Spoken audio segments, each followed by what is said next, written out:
Hi guys, welcome back to my channel. This is the 15th episode for मोहब्बत हो गई तुमसे. Thank you for liking my videos. Thank you for your love and support. So let's start the narration. Story के start में हमें बेकी का room दिखाया जाता है. सुबह फ्रीन की कॉल आने के बाद से अब तक उसके आंसू थे कि रुकने का नाम ही नहीं ले रहे थे. उसने फिर से अपने बहते हुए आंसुओं को रोकने की नाकाम कोशिश की और आकर अपनी डायरी खोलकर लिखने लगी. क्या हो गया है तुम्हें फ्रीन? क्यों तुम फिर से इतना बदलने लगे हो? जैसे ही तुम मुझसे अलग होते हो तो ये क्यों भूल जाते हो कि मैं भी इंसान हूँ, मेरे पास भी दिल है. सुबह से मैं इंतज़ार कर रही हूँ तुम्हारी कॉल का कि शायद तुम प्यार से मुझसे सॉरी बोलोगे. यार सॉरी, काम आ गया था. यार सॉरी, मेरा मूड ख़राब था. तुम्हारे प्यार भरे जुमलों की आदत हो गई है मुझे. अब तुम्हारी कड़वी बातें बर्दाश्त नहीं कर पाती मैं. क्यों तुम बार बार मेरे प्यार को आजमाते हो? ये कहते कहते उसके आंसू डायरी पर गिरते जा रहे थे. वो समझ नहीं पा रही थी कि कुछ दिनों में ऐसा क्या हो गया कि फ्रीन उसे इतना अनजान लगने लगा. और सीन मूव होता है लंदन में. फ्रीन एक अंधेरे कमरे में बैठा न जाने किन सोचों में गुम था. आंखें बता रही थीं कि कई रातों से वो सोया नहीं था. सुबह जिस तरह से उसने बेकी से बात की थी उसे अपने ही लफ्ज़ों पे यकीन नहीं आ रहा था. उसे हर्ट करने के लिए खुद पर गुस्सा महसूस कर रहा था. वो चलता हुआ वॉशरूम में गया और ठंडी पानी से बार बार अपने चेहरे को धोने लगा और फिर आईने में अपना चेहरा देखने लगा. लाल आंखें जो बता रही थी कि नींद न जाने कितने दिनों से पूरी नहीं हुई. चेहरे की थकावट जैसे न जाने पिछले 7 दिन में उसने 7 सदियों का सफ़र पूरा किया हो. वो लड़की जिसे उसने खुद हर्ट किया था, अब उसे हर्ट करके वो उससे ज़्यादा हर्ट फील कर रहा था. लेकिन दिलो दिमाग में एक गांठ बन गई थी जिसे वो चाहकर भी पिछले कुछ दिनों में खोल नहीं पा रहा था. और सीन मूव होता है पताया में. फ्रीन को यहाँ आए लगभग 4 दिन हो चुके थे. वो अपने ऑफिस में बैठा काम कर रहा था. वो जल्द से जल्द यहाँ पर काम ख़त्म करके जाना चाहता था. मुझे नहीं पता, मिस्टर मैक्सवेल से आज ही हमारी मीटिंग करवा दीजिए. मुझे जल्द से जल्द बैंकॉक वापस जाना है. लेकिन सर आपको पता है कि डेडलाइन वगैरह मुझे कुछ नहीं पता. हमने सारे फैक्ट्स और फिगर्स हर चीज़ को जो है वो एक्सप्लेन कर दिया है. अगर उन्हें रेट हमें अच्छा देना है तो वो अब भी दे सकते हैं. मैं मज़ीद बहुत दिन यहाँ पर नहीं रुकना चाहता. मुझे जल्द से जल्द बैंकॉक वापस जाना है. पिछले 4 दिन में उसने अपने आप को पूरी तरह काम में डुबा दिया था ताकि वो जल्द से जल्द वहाँ चला जाए जहाँ पर उसका दिल धड़कता था. वो खुद तो यहीं पर था पर अपना दिल किसी और के पास छोड़ आया था. वो जिसकी याद ने पिछले 4 दिन में उसे 1 मिनट के लिए भी अकेला नहीं छोड़ा था. वो जिसकी आवाज़ न सुनने पर उसे एक अजीब सी एंजाइटी होने लगती थी. अपनी बीवी को वो बहुत मिस कर रहा था, इसीलिए जल्द से जल्द उसके पास वापस जाना चाहता था. अपने एम्प्लॉयज़ को इंस्ट्रक्शंस देकर फ्रीन सामने वाले रेस्टोरेंट में खाने के लिए चला गया. अभी उसने ऑर्डर दिया ही था कि किसी ने आकर उसके कंधे पर हाथ रखा और वो मुड़ा. हाय फ्रीन, कैसे हो? ये नोब था. वो उससे इस तरह मिल रहा था जैसे ना जाने दोनों कितने पुराने दोस्त हों. आई एम फाइन, तुम कैसे हो? फ्रीन ने भी मुस्कुराकर जवाब दिया. वाना जॉइन? या श्योर. फ्रीन के एक बार पूछने पर ही वो कुर्सी खींचकर उसके सामने बैठ गया. और बताओ सब क्या चल रहा है? हनीमून कैसा रहा? एकदम परफेक्ट। वो दोनों बड़ी कैजुअली बातें कर रहे थे। थोड़ी देर में खाना आया और वो खाना खाने लगे। तभी फ्रीन ने उससे नीता के बारे में पूछा। नोप, शादी के दिनों में तुम और नीता बहुत क्लोज नज़र आ रहे थे। तुम दोनों के दरमियान कुछ? ओह नो नो, बिल्कुल भी नहीं। नोप ने उसकी बात काटते हुए कहा। मेरी नज़र में तो एक ही लड़की थी, पर अब उसकी शादी हो गई है। फ्रीन का खाना खाता हाथ रुक गया। नोप ने उसके बदलते हुए हाव भाव देखे और बोला, तुम्हें तो बेकी ने बता दिया होगा ना हम दोनों के दरमियान जो। बेकी का नाम सुनते ही उसने आंखें उठाकर नोप को देखा। शायद तुम्हें पता नहीं था। नोप खाना खाने में बिजी हो गया, लेकिन वो चाहता था कि फ्रीन इस बात को कुरे दे। और फ्रीन ने उससे कहा, हाँ, अगर तुम उस बात के बारे में कह रहे हो तो बेकी ने मुझे बताया। उसने बस एक चाल चली नोप के मुंह से सच निकलवाने के लिए। असल में वो खुद ही नोप के जाल में फंसता जा रहा था। हाँ, अगर रिलेशन में ऑनेस्टी हो तो बीवियों को ये बताने में कोई भी प्रॉब्लम नहीं होती कि पहले वो अपने फ्रेंड के साथ डेट कर रही थी।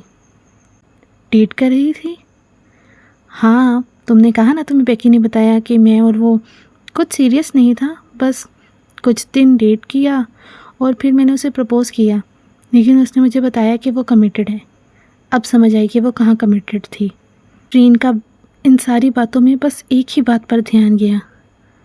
बेकी ने तुम्हें बताया होगा कि मैंने उसे प्रपोज़ किया था, पर बेकी ने तो उसे ऐसा कुछ नहीं बताया, तो क्या वो उससे बातें छुपा रही थी? नोप उसकी खामोशी को समझकर फिर से बोला, वैसे भी यार, जब ज़बरदस्ती के रिलेशंस हों तो एडजस्ट करने में तो टाइम लगता है, लेकिन वक्त के साथ साथ लड़कियां एडजस्ट कर जाती हैं। अब उसे चॉइस ही कहाँ मिली थी किसी और को चुनने की। उसके सारे एसिड्स फ्रीज थे। तुम्हारे डैड ने मुझे सारी बात पता है, उसने ही बताया था। अच्छा, तो बेकी ने तुम्हें बताया था? फ्रीन हैरान रह गया।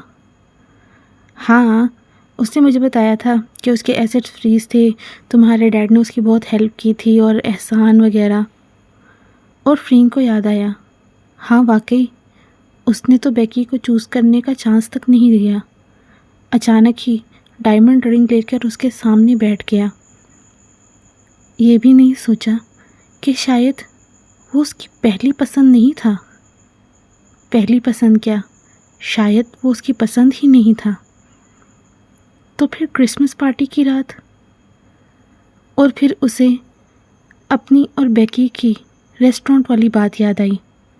तो क्या आप मेरे साथ, तुम पूछना चाहती हो क्या मैं तुम्हारे साथ सेक्स करना चाहता हूँ? हाँ वही। लेकिन अगर आप ऐसा कुछ चाहते भी हैं तो जो रिश्ता हमारे दरमियान है, मैं आपको वैसे भी नहीं रोक सकती। उसके लिए आपको मुझे तोड़ने या गिराने की ज़रूरत नहीं है। फ्रीन इन्हीं सब बातों को सोच रहा था। तो क्या वो बेकी की पसंद नहीं, सिर्फ मजबूरी था? उसे ज़बरदस्ती इस रिश्ते को निभाना पड़ रहा था। इन बातों ने पिछले कई दिन से उसे सोने नहीं दिया, ठीक से खाने नहीं दिया, बेकी का सामना नहीं करने दिया। उसे डर था कि अगर वो बेकी की आंखों में किसी और को देखेगा तो वो जीते जी मर जाएगा। और सीन मूव होता है प्रेजेंट में। फ्रीन खुद को आईने में देखकर पहचानने की कोशिश कर रहा था। नोप की उस दिन की बातों ने उसके दिमाग को झिंझोड़ कर रख दिया था। बेकी ने अभी तक ये नहीं कहा था कि वो उससे प्यार करती है। तो क्या जिसे वो झिझक, शर्म और बेकी की नर्वसनेस समझ रहा था, वो उसकी बेजारी थी? वो अपने आप को मजबूर कर रही थी उसके साथ रहने के लिए। और सीन मूव होता है कुछ दिन बाद। फ्रीन को लंदन आए अब कुछ दिन हो चुके थे। वो नाम और अर्थ नाम के घर पर बैठे थे। आई कांट इमेजिन फ्रीन, तुम बेकी को वहीं थाईलैंड में छोड़कर खुद यहाँ आ गए। तुम तो ऐसे कह रही हो जैसे तुम्हें पता नहीं है कि डेडलाइन कितनी करीब थी और मैं चाहता था कि वो अभी मज़ीद मॉम के साथ रहे। फिर भी इन्फॉर्म तो किया था ना, उससे परमिशन लेके आए हो। नाम, मैं उसका पपेट नहीं, हस्बैंड हूँ। हर बात के लिए परमिशन की ज़रूरत नहीं होती। अर्थ देख सकता था कि उसकी बात से नाम कितने गुस्से में आ गई थी और वो खुद भी काफ़ी गुस्से में बैठा था। अच्छा फ्रीन, छोड़ो यार इन बातों को, चलो। कहाँ? मैन टू मैन टॉक, ये कहकर वो उसे हाथ पकड़कर अपने साथ ले गया और उसके बाद वो दोनों पब चले गए। तो फिर तो फिर अब तुम मुझे सही बात बता सकते हो। मैं नाम की तरह तुम्हें जज नहीं करूँगा, यू नो। ये कहते हुए उसने एक बियर फ्रीन की तरफ बढ़ाई। किस चीज़ ने तुम्हें परेशान कर रखा है? मुझे लगता है बेकी मुझसे प्यार नहीं करती, सिर्फ ये रिश्ता निभा रही है। अर्थ एक आईब्रो ऊंची करके उसे देखने लगा और हंसने लगा। तुम ऐसे हंस क्यों रहे हो? क्योंकि कोई दूर से देखता इंसान भी बता सकता है कि वो तुमसे कितना प्यार करती है। और तुम तो बड़ा दावा करते थे कि तुम उसकी आंखों में देख के उसके दिल का हाल पढ़ सकते हो, तो तुमने उसकी आंखों में खुद को नहीं देखा? ये कहते हुए अर्थ मज़े से बियर पीने लगा। पहले मुझे यही लगा था कि वो मुझसे प्यार करती है, बस बताने में झिझकती है। लेकिन अर्थ फिर उसकी तरफ मुड़ा। लेकिन अगर तुम्हें पता लगे कि नाम तुमसे पहले किसी और को पसंद करती थी और उसने प्रपोज़ भी किया था, तो तुम्हें बुरा नहीं लगेगा? उसने ये बात मुझसे शेयर क्यों नहीं की कि उसके दोस्त ने मुझसे पहले उसे प्रपोज़ किया था? अर्थ उसकी बात समझते हुए बोला, शायद इसलिए क्योंकि वो ये नहीं चाहती थी कि तुम हमेशा उसको और उसके दोस्त को एक अजीब सी नज़र से देखो। वैसे भी अभी तुम दोनों को करीब आए वक्त ही कितना हुआ है। उसे थोड़ा वक्त दो ताकि वो अपने दिल की बातें तुमसे कर सके। अगर तुम हर बात पता लगने पर इसी तरह से रिएक्ट करोगे तो उसमें कॉन्फिडेंस ही कहाँ पैदा होगा तुम्हें कुछ बताने का। फ्रीन उसकी बातों को सोचने लगा। लेकिन फिर भी क्या? तुम्हें पता है, नाम ने मुझे कभी नहीं बताया कि मुझसे पहले टी ने उसे प्रपोज़ किया था। वो बड़ा रिलैक्स सा बियर पी रहा था। तुम जानते थे? फ्रीन हैरान हुआ। तुम सब लोग मुझे नहीं बताओगे तो तुम्हें क्या लगता है मुझे पता नहीं चलेगा? लेकिन फिर भी मैंने कभी उन दोनों पर शक नहीं किया, क्योंकि जब भी मैं नाम की आंखों में देखता हूँ मुझे अपना ही चेहरा नज़र आता है। ये कहकर वो मज़े लेने लगा। अब तुम भी बेवकूफ़ी छोड़ो और अपने दिमाग से शक को निकाल दो, क्योंकि अगर तुम मेरी तरह से सोचो तो बेकी के पास और भी ऑप्शन थे, लेकिन उसने तुम्हें क्यों चुना?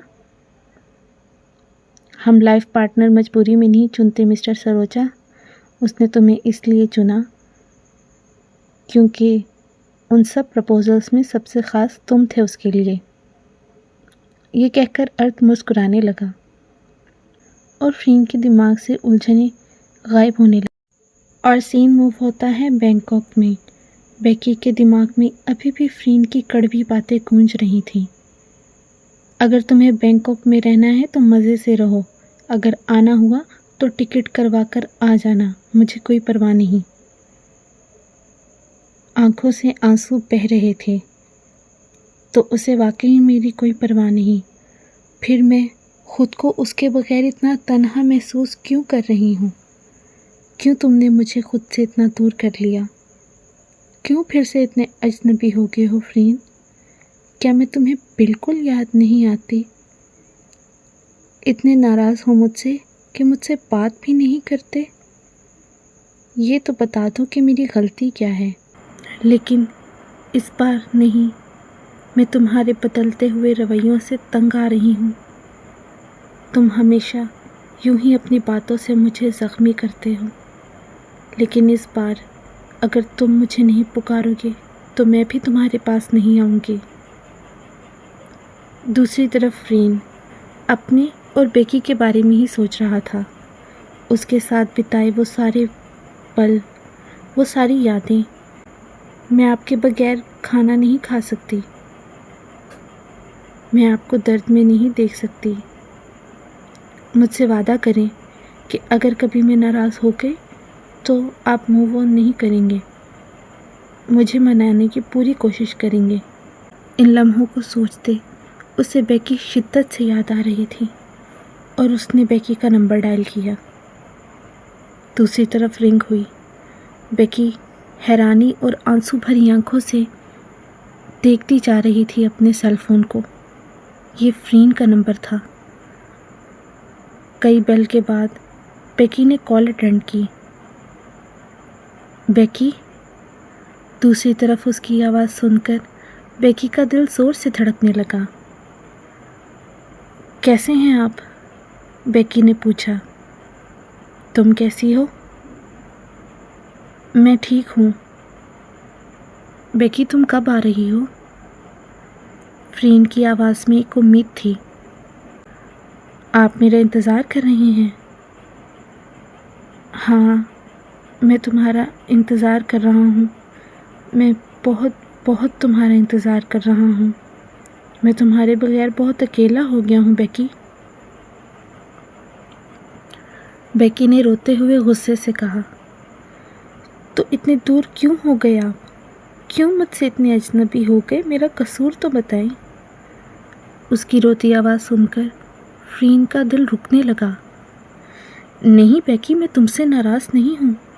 मैं तो तुम्हें बहुत याद कर रहा हूँ। तुम मुझे बहुत बहुत याद आ रही हो। प्लीज़ तुम जल्दी आ जाओ। मैंने तुम्हें डांटा, तुमसे बदतमीज़ी की, उसके लिए आई एम सॉरी। तुम मुझसे नाराज़ हो ना?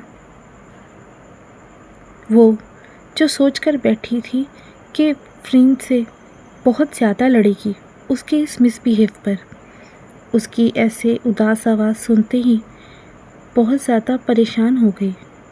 नहीं फ्रीन, मैं आपसे बिल्कुल नाराज़ नहीं। मैं आपसे नाराज़ हो ही नहीं पाती। बेकी, तुम मेरे लिए बहुत स्पेशल हो। प्लीज़ इस बात को हमेशा याद रखना और जल्दी मेरे पास वापस आ जाना। मैं आ रही हूँ फ्रीन, मैं बहुत जल्दी वापस आ रही हूँ। और बेकी का दिल चाहा कि वो उड़कर फ्रीन के पास पहुँच जाए। फ्रीन ने खुद से वादा किया कि अब वो किसी भी वजह से बेकी को खुद से दूर नहीं करेगा। उनका प्यार एक और तूफान का सामना करके अब आगे बढ़ने लगा था। वो बेसब्री से बेकी के आने का इंतज़ार कर रहा था। और सीन मूव होता है यूनिवर्सिटी में। नॉब और नीता कैफेटेरिया में बैठे थे। तभी फ्रीन चलता आया। उसके साथ नाम और अर्थ भी थे। हाय गाइस, कैसे हो तुम लोग? हम ठीक हैं, तुम लोग कहाँ? इसकी चेहरे की खुशी देखकर लग नहीं रहा तुम्हें बेकी को लेने जा रहा है। नाम मुस्कुराते हुए उन दोनों को देख रही थी।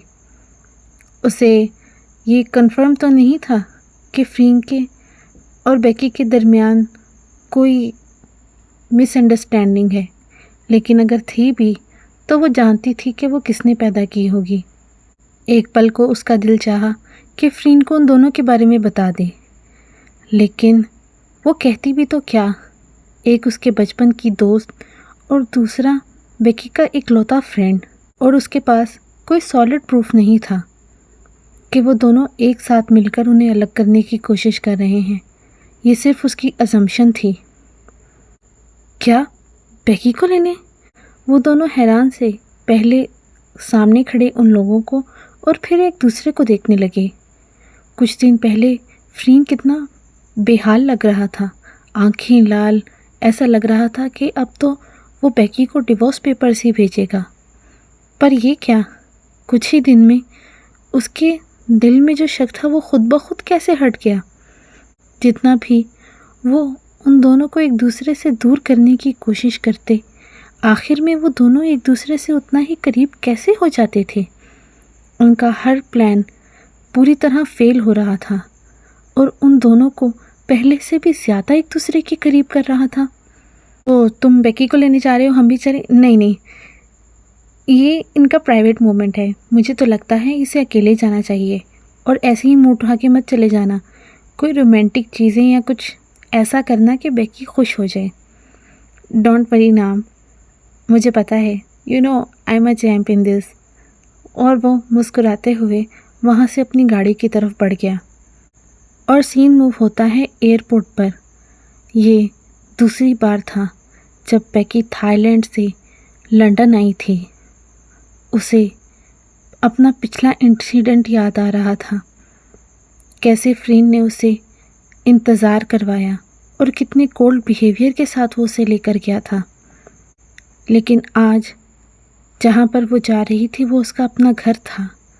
जिस इंसान के लिए वे जा रही थी वो उसका हस्बैंड था, जिसकी आंखें उसे देखकर चमक जाती थीं, जिसके एक दफ़ा कॉल करने पर ही उसने अपने लिए लंदन की टिकट बुक करवा ली थी, जिसे वो कभी भी मायूस नहीं देख सकती थी। और उसे इसकी एक्सपेक्टेशन नहीं थी जैसा हुआ। जब वो हीथ्रो एयरपोर्ट पर लैंड की तो कोई था जो ना जाने कब से वेटिंग एरिया में उसका इंतज़ार कर रहा था, हाथ में बुके लिए। लेकिन ये बुके वो उसे दे ही नहीं पाया। जैसे ही वो लगेज के साथ बाहर निकली, फ्रीन दौड़ता गया और जाकर बेकी को गले लगा लिया और उसे उठाकर घूमने लगा जैसे वो कोई छोटी बच्ची हो। बेकी ने उसे कंधों से थाम रखा था। फ्रीन, क्या कर रहे हैं? सब देख रहे हैं। वो मुस्कुरा रही थी उसे खुश देखकर। ऐसा लग रहा था जैसे बेकी नहीं, फ्रीन को उसकी ज़िंदगी वापस मिल गई हो। उसने बेकी को नीचे उतारा और सबके सामने उसे किस किया। आते जाते लोग उन लोगों को देख रहे थे। बेकी ने कई दफ़ा किस ब्रेक करने की कोशिश की, पर फ्रीन उसे छोड़ ही नहीं रहा था। कुछ देर बाद उसने थोड़ा सा झटका देकर फ्रीन को खुद से दूर किया। फ्रीन, एयरपोर्ट है, सब देख रहे हैं, क्या कर रहे हैं आप? उसने बेकी को अपने करीब करते हुए कहा। देख रहे हैं तो देखने दो, उन्हें भी तो पता लगे कि जो कपल प्यार करता है वो कैसा दिखता है। ये कहते हुए उसने बेकी का माथा चूम लिया। तुम्हें अंदाज़ा भी नहीं, तुम्हें यहाँ देखकर मैं कितना खुश हूँ। एक पल को लगा था कि जैसे मैंने तुम्हें खो दिया। और आपको ऐसा क्यों लगा फ्रीन? अब क्या सारी बातें यहीं करोगी? ये कहते हुए उसने बेकी को गोद में उठा लिया। फ्रीन, मेरा लगेज। हाँ हाँ, वो भी आ जाएगा। उसने शॉफर को देखकर इशारा किया, जो उसके इशारा करते ही बेकी का लगेज पकड़ने के लिए आगे बढ़ा।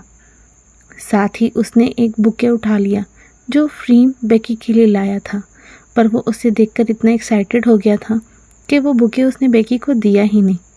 ये मेरे लिए है ना? बेकी ने वो पकड़ने की कोशिश की। हाँ, घर जाके ले लेना। फ्रीन ने अभी भी उसे गोद में उठाया हुआ था और ऐसे ही ले जाकर उसने उसे गाड़ी में बिठा दिया। आप बिल्कुल समझ से बाहर हैं। क्या समझ से बाहर है? आपका हर रूप मुझे कंफ्यूज कर देता है। वो ये कहते हुए हंस रही थी और उसे देखकर फ्रीन मुस्कुराने लगा। और सीन मूव होता है घर में। फ्रीन यूं ही गोद में बेकी को उठाए घर के अंदर एंटर हुआ, जब सामने मिस वॉन खड़ी उन दोनों को देखकर मुस्कुरा रही थी। मिस वॉन, फ्रीन प्लीज़ मुझे उतारिए। और फ्रीन ने मुस्कुराते हुए उसे नीचे उतारा और वो जाकर मिस वॉन के गले लग गई। कैसा रहा आपका थाईलैंड का ट्रिप? बहुत अच्छा, बहुत मज़ा आया। और यहाँ पर सब कैसा था? बेकी मिस वॉन से पूछने लगी। क्या फ्रीन बाबा को देखकर आपको लग नहीं रहा? जब से पता लगा है कि आप आने वाली हैं, तब से इनके चेहरे पर रौनक आ गई है, वरना तो आंखें लाल, खाने पीने का होश नहीं, बहुत बुरी हालत थी इनकी। मिस वॉन मज़े लेते हुए कह रही थी और फ्रीन थोड़ा सा एम्बैरस हो गया। बेकी हैरानी से उसे देखने लगी। आप ठीक से खाना नहीं खा रहे थे? नहीं, बस काम की वजह से, फ्रीन ने नज़रें चुराते हुए कहा। दोबारा ऐसा कभी मत कीजिएगा, उसने फ्रीन के गाल को थामते हुए कहा। कभी खुद को तकलीफ़ मत दीजिएगा, मैं ये बर्दाश्त नहीं कर पाऊंगी। फ्रीन मुस्कुराकर उसे देखने लगा। वो न जाने क्या क्या सोच रहा था। बेकी की आंखों में तो सिर्फ उसी का चेहरा था। अच्छा ये सब छोड़ो ना, मैंने तुम्हारे लिए कुछ स्पेशल किया है। ये कहकर फ्रीन उसका हाथ पकड़कर उसे अपने कमरे में ले आया। बेकी इस कमरे को देखकर हैरान रह गई। शादी के बाद से वो दोनों थाईलैंड में थे। वहाँ पर जो फ्रीन का कमरा था वो भी अच्छा था, लेकिन इस कमरे को तो फ्रीन ने उसकी पसंद के मुताबिक ढाल दिया था। उसकी पसंद का कलर स्कीम, उसकी पसंद की हर चीज़, कमरे की हर दीवार पर फ्रीन के हाथ से बनी उसकी ढेर सारी तस्वीरें। ये सब आपने बनाई? वो हैरानी से उसे देख रही थी। पर कब? तुम्हें क्या लग रहा है पिछले 2 हफ्ते मैंने कैसे गुजारे हैं? सिर्फ तुम्हें याद करके। पर मुझे तो लगा था आप यहाँ काम के लिए आए हैं। बेकी तस्वीरों को देखकर खुश और हैरान हो रही थी। फ्रीन चलता आया और कमरे के सेंटर में खड़ा हो गया। आई प्रॉमिस, मैं फ्रीन सरोजा चाहे जितना मर्जी बिजी हो जाऊं, पर मेरे लिए सबसे इम्पोर्टेंट मेरी प्यारी वाइफ रिबेका आर्मस्ट्रॉन्ग ही रहेगी। वो उसकी इस बात पर मुस्कुराने लगी और जाकर फ्रीन को गले लगा लिया। इस कमरे में हर चीज़ उसने बेकी की पसंद के मुताबिक बनाई थी। कलर स्कीम से लेकर कुशन्स तक हर वो चीज़ जो उसे पसंद थी। इस तरह फ्रीन जताना चाहता था कि उसने अपनी ज़िंदगी को बेकी के रंग में ढाल लिया है। खुशी के मारे दोनों की आंखों से आंसू बहने लगे, इसलिए कि वो लगभग 20 दिन से एक दूसरे से अलग थे। शादी के बाद पहली दफ़ा था कि वो दोनों इतने दिन एक दूसरे से अलग रहे थे, एक दूसरे को मिस कर रहे थे। लेकिन वजह जो भी थी, उसके बाद इस मुलाकात का मज़ा ही कुछ और था। वो दोनों एक दूसरे को पूरी तरह महसूस कर रहे थे। उन्हें अपने रिश्ते की मजबूती और अपनी ज़िंदगी में एक दूसरे की अहमियत का और ज़्यादा अंदाज़ा होने लगा था। इसी तरह बेकी उससे लिपटी हुई थी। अभी लगभग दोपहर का वक्त था। फ्रीन ने धीरे धीरे उसकी नेक पर किस करना शुरू कर दिया। बेकी उसे और ज़ोर से थाम कर खड़ी थी। फ्रीन ने उसे ले जाकर एक काउच पर लिटा दिया और फिर धीरे धीरे उसके माथे से लेकर उसके गालों तक किसेस करने लगा। थोड़ी देर बाद उसके होंठ बेकी की गर्दन से नीचे जाने लगे। बेकी उसके हर लम्स को पूरी तरह महसूस कर रही थी। तभी फ्रीन का हाथ बेकी की स्कर्ट में गया और बेकी ने उसके हाथ को रोक दिया। फ्रीन, अभी दोपहर है। तो क्या हुआ? फ्रीन मुस्कुरात कर उसे देख रहा था। मैंने तुम्हें बहुत मिस किया। ये कहते हुए वो फिर से बेकी को किस करने लगा। हाँ, लेकिन सब लोग बाहर हैं, सर्वेंट्स हैं, कोई हमारी आवाज़ें सुन लेगा तो क्या? ये हमारा ही घर है। फ्रीन ने फिर उसकी तरफ बढ़ते हुए कहा। पर अभी कमरे में अंधेरा भी नहीं है। बेकी, आंखें बंद कर लो। आई एम श्योर कि अगर तुम आंखें बंद कर लोगी तो बाहर से ज़्यादा अंधेरा लगेगा। ये कहते हुए फ्रीन ने दोबारा उसे अपने कंट्रोल में ले लिया और सक्सेसफुली उसके कपड़े उतारकर साइड पर फेंक दिए। वो उसे हर जगह किस कर रहा था। अब बेकी भी अपने ऊपर कंट्रोल खोने लगी थी। वो भी फ्रीन को पूरी तरह महसूस कर रही थी। उन दोनों को कई दिन हो गए थे एक दूसरे को महसूस किए हुए, और आज फ्रीन उसे पूरी तरह महसूस कर रहा था। वो अपनी टंग से उसकी बॉडी को टेस्ट कर रहा था, उसकी नेक पर, उसकी चेस्ट पर बाइट कर रहा था, उसके प्राइवेट पार्ट को लिक कर रहा था। और फिर उसने बेकी को पूरी तरह अपने काबू में ले लिया। बेकी की सिसकियां तेज और तेज होती जा रही थीं, और इसी तरह दोपहर से कब रात हो गई उसे पता ही नहीं चला। और सीन मूव होता है रात में। बेकी और फ्रीन एक ब्लैंकेट में लिपटे फायरप्लेस के पास बैठे हुए थे।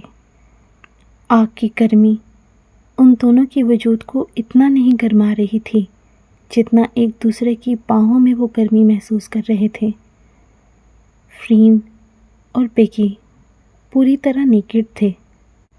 फ्रीन ने उसे पीछे से थाम रखा था और बेकी के बाजू फ्रीन के बाजुओं को मजबूती से थामे हुए थे। फ्रीन अभी भी अपनी नोज़ को उसकी नेक से लेकर शोल्डर तक बड़े प्यार से मूव कर रहा था, उसे महसूस कर रहा था। तभी बेकी ने उससे पूछा, मिस वॉन कह रही थी कि आप मेरे जाने के बाद बहुत उदास हो गए थे। क्या आप मेरे लिए उदास थे? फ्रीन ने उसे देखकर मुस्कुराते हुए कहा, तो और क्या, अपना दिल ही थाईलैंड छोड़ आया था, अपने वजूद का हिस्सा। लेकिन मैंने फैसला किया है, अब कुछ भी हो जाए मैं तुम्हें कभी खुद से दूर नहीं रहने दूंगा। ये 20 दिन कितने मुश्किल थे मेरे लिए, मैं तुम्हें बता भी नहीं सकता। बेकी उसकी बातों को सुन रही थी, समझने की कोशिश कर रही थी। क्या सिर्फ काम की वजह से ऐसा था? हाँ, आप कह रहे हैं तो मान लेती हूँ। मुझे तो लगा था आप यहाँ पर बड़े एंजॉय में होंगे, अपनी गर्लफ्रेंड्स के साथ चिल कर रहे होंगे, भूल भी गए होंगे कि थाईलैंड में आपकी कोई बीवी है। बेकी आंखें घुमाती उसे छेड़ रही थी और फ्रीन ज़ोर से हंसने लगा। शुरू में जब वो फ्रीन को उसकी गर्लफ्रेंड्स का ताना देती थी तो फ्रीन को बहुत अजीब लगता था, कभी कभी वो मोमेंट ख़राब कर देती थी, लेकिन अब उसे उसकी ये हरकतें क्यूट लगने लगी थी। कोई भी रैंडम लड़की मेरी बीवी की जगह थोड़ी ले सकती है। मेरी बीवी तो इस दुनिया की सबसे खूबसूरत लड़की है। ये कहते हुए उसने फिर से बेकी की नेक पर किस किया। बेकी मुड़ी और उसे देखकर बोली, अगर कभी भी आप स्ट्रेस्ड हों, परेशान हों, या आपके मन में कोई भी बात हो, प्लीज़ मुझे ऑनेस्टली बताइएगा,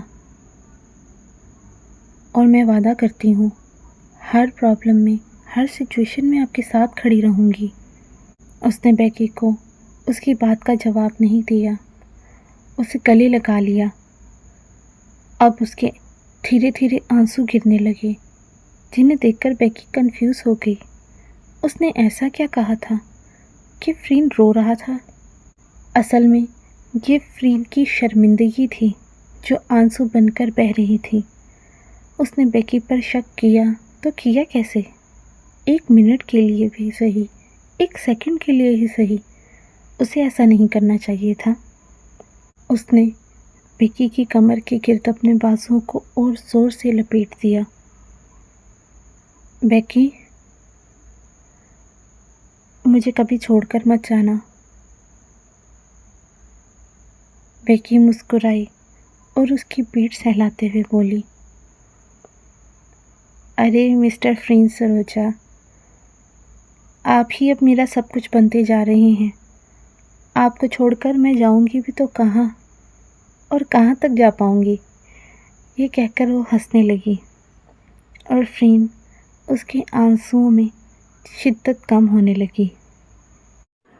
और सीन मूव होता है नेक्स्ट डे यूनिवर्सिटी में। फ्रीन और बेकी एक साथ यूनिवर्सिटी गेट से अंदर गए थे। गेट के दरवाजे पर ही बेकी ने अपना हाथ फ्रीन के हाथ से छुड़ा लिया, जो उसने घर से निकलने से पकड़ रखा था। फ्रीन उसे देखने लगा। थोड़ी देर में उसने सामने आती हुई लड़कियों को देखा, जिन्होंने उसे चारों तरफ से घेर लिया। फ्रीन, कहाँ थे आप इतने दिन? कितना मिस किया आपको। वो बेकी की फैकल्टी में उसे छोड़ने आया था। यहाँ पर सब लड़कियाँ उसे देखकर उसे घेर कर खड़ी हो गईं।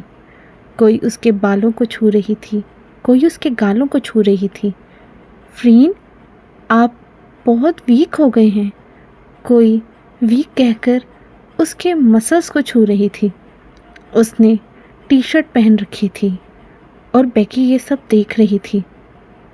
फ्रीन चाहता तो खुद ही उन लड़कियों को खुद से दूर कर सकता था, लेकिन वो बेकी को देखने लगा। वो चाहता था कि जैसे वो बेकी पर हक जताता है, वो भी फ्रीन पर उसी तरह हक महसूस करे। कुछ देर वो यूं ही देखता रहा। बेकी उन सब लड़कियों को इग्नोर करके इधर उधर देखती रही। फिर फ्रीन ने मुस्कुराकर उन लड़कियों की बातों का जवाब देना शुरू कर दिया। यार, वैसे ही थाईलैंड ट्रिप पर गया था, तुम सब लोगों को बहुत मिस किया मैंने। ये कहकर वो मुस्कुरा कर उनसे बातें करने लगा। और अब बेकी का कंट्रोल करना मुश्किल ही नहीं, नामुमकिन हो गया था। एक्सक्यूज़ मी लेडीज़, ये कहती हुई वो आई और फ्रीन के सामने खड़ी हो गई, उन सब से उसे प्रोटेक्ट करती। आई अंडरस्टैंड आप सब लोगों को फ्रीन की बहुत याद आई, पर एक अनाउंसमेंट है जो हम करने वाले थे। फर्स्ट ईयर की उस लड़की को सब लड़कियां दिलचस्पी से देखने लगीं। वो सब लास्ट ईयर में थीं और एक फर्स्ट ईयर की लड़की आकर उनके और फ्रीन के दरमियान खड़ी हो गई थी। आखिर कौन थी वो? पहले ये बताओ मिस, तुम कौन हो? आई एम मिसेस फ्रीन सरोजा, उसने उन सब लड़कियों की आंखों में कॉन्फिडेंस से देखते हुए कहा। 1 साल 5 महीने और 26 दिन हो गए हैं मुझे फ्रीन की ज़िंदगी का हिस्सा बने। क्या? फ्रीन, आपकी शादी हो गई है? आपने तो कितनी लड़कियों का दिल तोड़ दिया। वो सब अफसोस कर रही थी। बेकी मुस्कुरा रही थी। Congratulations miss Rebecca Freen Sarocha. या रेबेका, आप दोनों की शादी का सुनकर अच्छा लगा। फ्रीन, पार्टी कब दे रहे हैं? वो हम वेन्यू डिसाइड करके जल्दी दे देंगे, उसने फ्रीन के सीने पर हाथ रख के उसके सीने पर सर गिराते हुए कहा। इसके बाद सारी लड़कियां वहाँ से चली गईं और फ्रीन बड़े मज़े से अपनी बीवी को देख रहा था, खुद पर हक जमाते हुए। उनके जाते ही उसने फ्रीन को गुस्से से देखकर कहा, बहुत मज़ा आ रहा था ना फ्लर्ट करते हुए? मैंने क्या किया? मैं तो बस उनकी बातों का जवाब दे रहा था।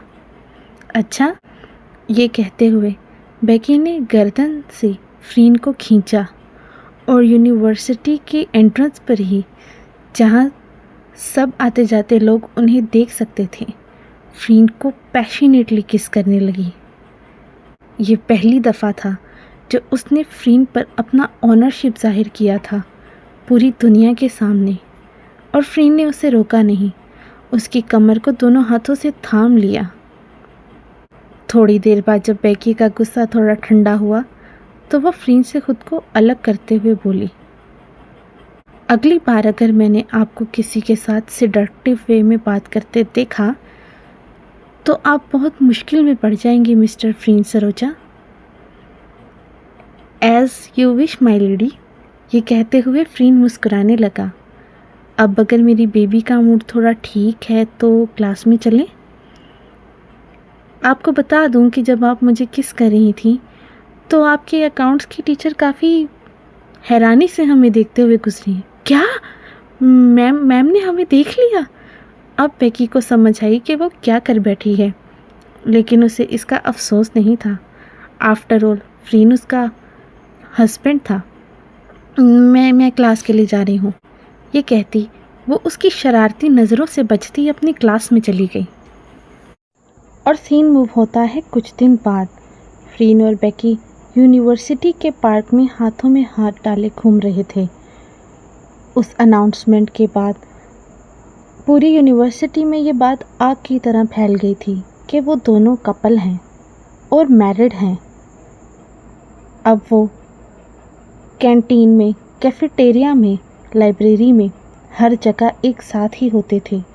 फ्रीन फाइनल प्रोजेक्ट से फ्री हो चुका था और अब पूरा दिन बेकी के साथ साय की तरह रहता था। हर वक्त उसकी नज़रें बेकी पर ही जमी रहती थी। अभी बेकी की क्लासेस ख़त्म हुई थीं। सिर्फ एक क्लास बाकी थी जो 2 घंटे बाद थी और वो उसे लेकर गार्डन में आ गया। तुम्हारे ड्रीम्स क्या हैं बेकी? वो यूं ही बेकी से पूछ रहा था। उसने फ्रीन की तरफ देखा। मेरे ड्रीम्स? हाँ, तुम पढ़ रही हो, बिजनेस पढ़ रही हो, इतनी अच्छी स्टूडेंट हो, एम्बिशन तो होगा ना तुम्हारा? मैंने इस बारे में सोचा नहीं। क्या मतलब, तुम कुछ नहीं बनना चाहती? फ्रीन को हैरानी हुई। क्या आप मुझे मेरी मर्ज़ी करने देंगे? उसने बेकी की तरफ मुड़कर हंसते हुए कहा। तुम्हें तो जैसे पता नहीं कि मेरी ज़िंदगी अब तुम्हारी मर्ज़ी के हिसाब से चलती है, तो मैं भला तुम्हें कुछ करने से क्यों रोकूंगा? बेकी ने मुस्कुराते हुए कहा। मैं अपने डैड का बिज़नेस टेक ओवर करना चाहती हूँ। उनकी कंपनी में CEO बनना चाहती हूँ, लेकिन उसके लिए मुझे बहुत मेहनत करनी पड़ेगी। फ्रीन ने मुस्कुराकर सर हिलाते हुए कहा। ओह, तो तुम मेरी कंपेटिटिव बनना चाहती हो? कंपेटिटिव नहीं, बेकी उसकी दी हुई मिल्क टी पीते हुए बोली। पर बिज़नेस मेरा पैशन है। मुझे ये चीज़ अपने डैड से मिली है। मैं उनकी तरह एक सक्सेसफुल बिजनेस वूमन बनना चाहती हूँ। और आप क्या करेंगे? मेरा मानना है कि अगर दोनों मिलकर काम करें तो भी रिलेशनशिप में बैलेंस किया जा सकता है। लेकिन उसने इधर उधर देखते हुए कहा, अगर तुम एक सक्सेसफुल औरत बन गई तो मुझे अपना सेक्रेटरी रख लेना, ताकि मैं पूरा दिन पूरी रात तुम्हारे साथ रहूं। हाँ, और वहाँ पर भी मुझे कहीं काम नहीं करने देंगे। फ्रीन ने बुरा सा मुंह बनाकर उसे कहा। मैं क्या तुम्हें काम से रोकता हूँ? नहीं नहीं, काम से रोकते नहीं हैं, पर कौन सी जगह है जहाँ पर आपने मेरे साथ लव मेकिंग नहीं की? लाइब्रेरी में, वॉशरूम में, कार में, मतलब जहाँ भी आपको मौका मिले बस। ये कहकर वो हंसने लगी और फ्रीन ने मुंह बनाते हुए कहा, इसमें मेरी क्या गलती है कि तुम इतनी खूबसूरत हो? मैं कंट्रोल खो बैठता हूँ।